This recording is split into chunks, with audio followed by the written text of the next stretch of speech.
Fun Facts Friday time, and as you can see, we're back in the sanctuary. I've got my good friend David Hodges with me, and we have two of our wonderful, wonderful members that everyone loves, Alex and Irina Ponomarevs. And as you're watching this part, I want you to look up at the door, right up at the top of the balcony in the back on the top right-hand side, and it's in that room that the Ponomarevs engage in their ministry. David, what is their ministry? I'm clueless, except that I do know they speak Russian, and they're translating your sermon into Russian for Russian speaking. You're warming me up now. To Russian-speaking members of our congregation. Do we have members of the congregation, or yes. members? No, they are Members. Now, do they use those little things like this? Mm-hmm. Yes. They pick them up actually, and then have headphones on their head. Say something in Russian. Я приветствую всех, кто сейчас смотрит это видео на русском языке. You were talking about the weather. Yes. No, I was just greeting those who watch this video in Russian. How in the world, I mean, obviously you're here, so that's part of the answer, but how in the world did First Columbia have a Russian translation ministry? You know, I'm sure lots of our members would think, how many Russian speakers are there in Columbia, and how many Russian speakers would attend First Columbia? When did it start? We came to Columbia from Jackson, Mississippi in 1966. 96. 96, sorry, and immediately... we knew each other. Yes. Just for a brief couple of months in 1996. Exactly. Yeah. In 96, we overlapped at First Presbyterian Jackson, Mississippi. And when we ended up here, Irina and I, we started figuring out how many Russian speakers were here. And our list was not long. But Actually, we still keep a copy of the first list of Russian residents of Columbia, 15-20 names. yeah. Now we know more than 1,000 Russian Oh, wow. speakers Oh, yeah. in Columbia. To live in and Columbia? live in Yes. Columbia, Yes. and these are people from all countries of the former Soviet Union, more than 1,000.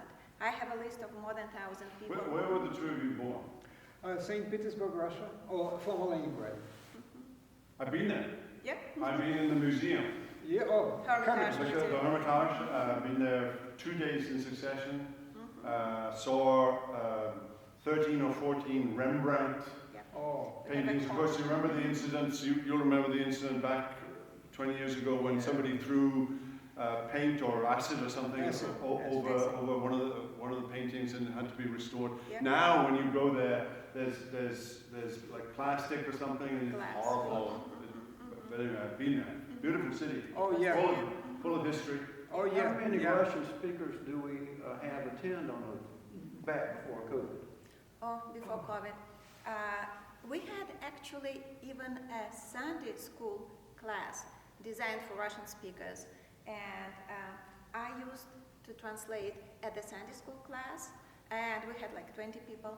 And Alex translated worship service, entire worship service, from the beginning and up to the very end, up to just last seconds of the worship service. Because there are people who come to Columbia and they don't know language, but they would love to be involved with. And you would often introduce some of them to me at the door Yes. after the Some new morning friends, service. yes. Now, I've preached in many parts of the world where I've required a translator in India, Brazil, Moscow, as you would say, and elsewhere. And I've had some horrendous experiences with translators. Once, when a translator obviously didn't share my Reformed theology, and he was translating 3 times as much as I was saying, I got kind of deeply suspicious. But whenever you use a metaphor or a simile, it very often doesn't translate into that culture. And you don't have a lot of time if you're translating immediately. You've got to be listening in one ear and translating in another. It's very difficult to do. Well, Alex, explain the room. What's the room about? Very simple room. What I need for translating what's going on here in the sanctuary. Actually, I'm completely isolated.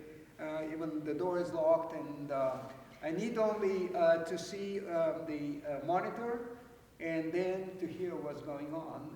So it's a contemporaneous translation. Yes. Simultaneous translation. Simultaneous translation, and I agree. How do you do it?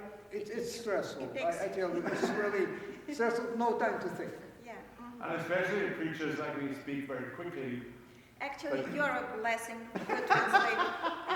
I love these two. I tell you Because what. we don't like when preacher makes sharp turns, and you are That's- so clear and concise and logical. Oh, Love it, stop it. love The it. Jackson in the middle. Stop it. I always So tell it that is wonderful to know. mathematical mind makes it so Yes. consistent. You know, no sharp turns. Let's No move on. surprises, no surprises.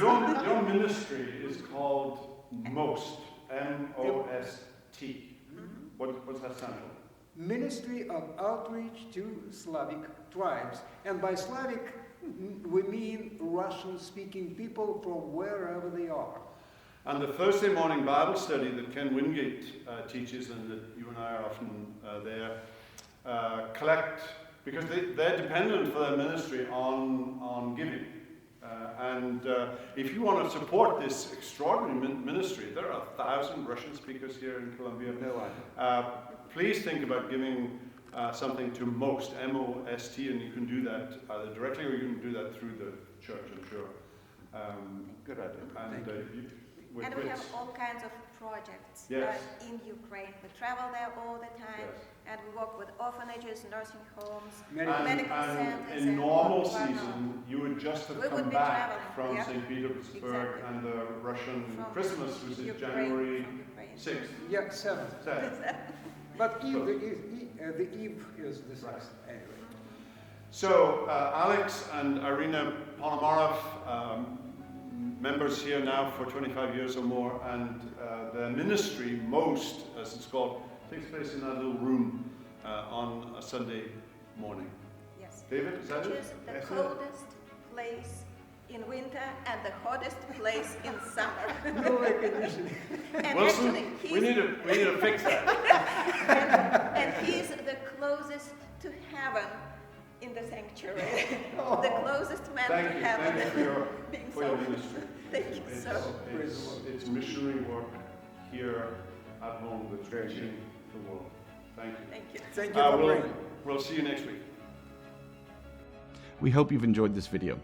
If you have, and you want to make sure you get all of our content, not just videos, but podcasts and ministry updates, make sure you download our app. If you think you might have missed a video, click on our YouTube channel. A link should be down below. There you can see all of our videos, and if you want to make sure you don't miss anything in the future, hit subscribe. If you want to be one of the first ones to know when we release a video, hit that little bell icon.